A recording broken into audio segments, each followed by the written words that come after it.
How to fix Klarna app not working, keep crashing, keep stopping, or stuck on loading screen. Hi guys, welcome to our channel. Let's begin. In this video, I will guide you on how you can fix if the Klarna app is not working properly. The first thing you want to do is restart your phone. A simple reboot can clear minor glitches and refresh the app. After you have restarted it, you can simply open the application and check.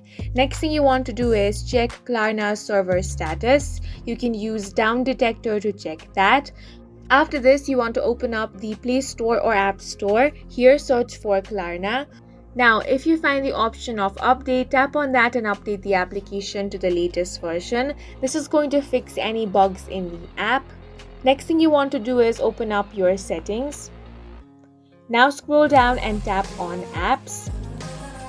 From the list of applications, scroll down and find Klarna. Tap on that.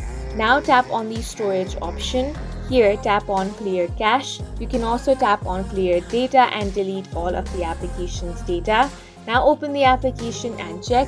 If the problem is still there, you want to uninstall the application. Once you have uninstalled it, you again want to install it from Play Store or App Store. And that's it for this video. If you found it helpful, please make sure to hit the like button and subscribe for more videos like this.